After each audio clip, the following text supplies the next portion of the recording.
My fellow Autobots, Decepticons, Maximals, Predacons, Autobots, and Autogirls, Deceptibots, Deceptigirls. It is your favorite Downabot here today, and I got some good news for you. So you know Monster Hunter Rise, you know the great Nintendo DS game that was unfortunately only for, again, Nintendo. Yeah, guess where that's coming to, you guys? Yeah. Did y'all guess it? No? Y'all didn't guess it? Come on, guys. It's been all over the internet by now. Y'all should have seen this coming. But, yeah, guess what? We get it coming to the Xbox One. So, you guys know what that means. We get to have all the fun. Yeah, guys, we're about to have a ton of fun, a buttload of fun here. Now, as you guys can see here, I'm actually just putting on my favorite armor. We're just going to explore a little bit and talk about why this is actually very important and why I think what the Monster Hunter industry should do forward. Because Monster Hunter, honestly, it's not going nowhere no time soon, I believe. I don't think they're even going to have like a final game or whatever. Now, if they do go on and decide to do, Monster Hunter stuff going forward, I would like a couple remakes of certain games, I think remakes would help out the franchise in ways that they didn't know. Like, have an updated version of the first Monster Hunter game. Think about it. Or Monster Hunter Generations. I mean, who wouldn't want to fight Malfastio, Nardrala, Nerscylla all over again, but in the quality that was Monster Hunter World and Rise? Okay? Monster Hunter Generations Ultimate. Who doesn't want to fight the Fated Four all in one game again? We almost got it. I really do feel like the next Monster Hunter game they have to bring back Gammoth. There's no exception. Because we have Mitsune and Astalos that returned in Rise and Sunbreak, right?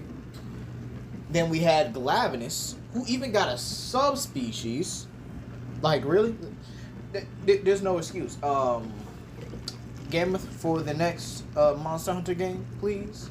Let's also not talk about that. I would like more Leviathans. Now, yes, Monster Hunter Rise was definitely the Leviathan era. Definitely because it was one of the most used wyverns in that one. And the most well-appreciated wyverns in general. So, yeah, I do have to agree here that, yeah, those wyverns were, I do feel like if you had to pick a theme for each one, Monster Hunter World definitely dedicated itself to fanged wyverns a lot more than in the other one. Definitely fanged wyverns because you actually had Odogaron, Tobikadachi, Dodogama, Great Jagras, and then you had subspecies. Okay? So, yeah, it definitely catered to fanged wyverns. And then you add Zinogre to it. Yeah, it just had fanged wyverns more so than any other monster. Then you go to Rise. It seems like it's the Leviathan era where you have Almudron, Mitsune, Somnacanth, monsters of that Leviathan-like caliber. And I feel like it's really important that we do have this theme here. Now, for the next Monster Hunter game that, if they do decide to do it, or if they just, still update Sunbreak to the point where we finally get our 3 final bosses, because, I mean, we already know we're going to have to get those 3 final bosses eventually, right? Like, I do think Dishu Fiora is going to eventually come to that, and I do believe an update would be pretty great. I do think an updated Dishu Fiora fight would definitely be something. I definitely think it would definitely be a spectacle, and it definitely would be appreciated as well, because you don't really see a lot of black dragons. You don't really see the black dragons too much anymore. All right, it's more or less like the final frontier or the final.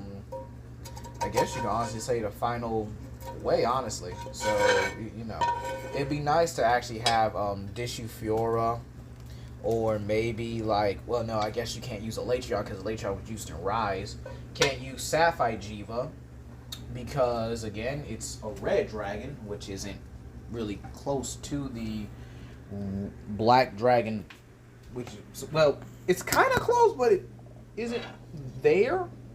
It's like at the door, but it's not like, what's the word I'm looking for? It's like it's there, but it's not on that level. That's what I'm trying to say here.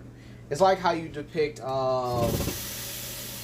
let's see. It's like how you depict, whatchamacallit. I'm trying to think of a character.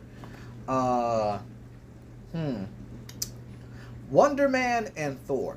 Okay? Wonder Man has Thor level strength here, but when in actuality, he's not really on par with Thor. He just has the strength around that level. He's around the strength level of Thor, honestly.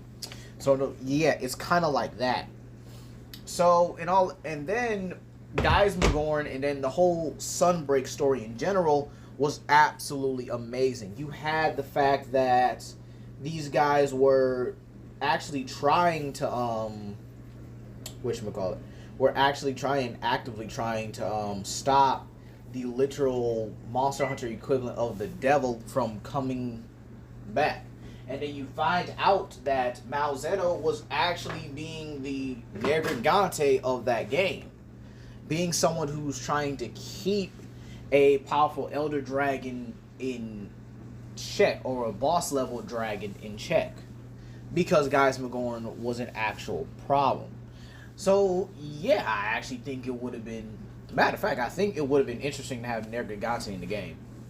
Matter of fact, I think they should put Nergigante as the final boss of the game, because I would love to see a turf war between him and Malzeno, or you just see like a new variant or a new subspecies of him that kind of derives from eating the corpse of Guys Magorn. Because let's be real, Nergigante would basically body Guys Magorn if he got the chance. I mean, there's really no if, and, or buts about it. But hey, that's what I would like to see for, Rise. Or Rise and Sunbreak in the eventual future, or the eventuality that they do decide to wrap up the game and give it its final hoorah. But now let's talk about what I want for the next Monster Hunter game. We got to bring back a lot of monsters. Bring back classic monsters. Don't make new ones. Make a new story. But you bring back some classic monsters. Like, monsters we all wanted to fight Xantrios, Tetsu Cabra, Najarala, Nerscylla, Gravios, Acantor, Eucanlos, okay? Alright? Gameth. Alright? Bring back some old monsters.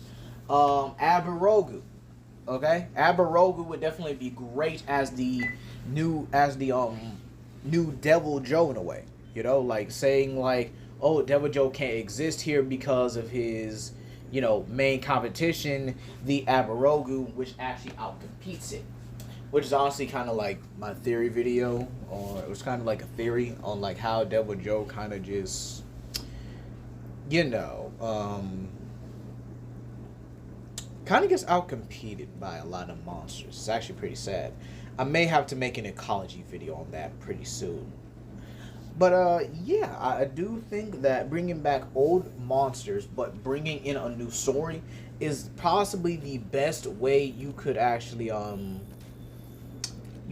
serve the Monster Hunter fandom, okay? Because if we had to pick a franchise that has not had bad reviews, definitely have to give it to Monster Hunter at least 10 out of 10 times. Because they never... Ooh, is that an acidic Glavenus? Oh, crap. I love fighting those guys. But anyway. Yeah, these guys are one of the most successful franchises around. And you really don't hear anything bad about Monster Hunter in general. Maybe the fact that the monsters are kind of just one-dimensional at times. Or they kind of just don't do as much as they used to. Okay, so I do believe that maybe with a bit of an update, a little bit of caretaking, and not too much laziness, definitely in the ways of the turf wars, because I think having Gameth and Tigrex having a turf war where Gameth seemingly just stomps on the Tigrex and winning the fight. But that's going to be all for today, guys. I'm going to be doing some Rise content pretty soon. Please comment, like, and subscribe, and share it to your friends. This is Legendary Grimlock, and I'll see you guys later. Peace.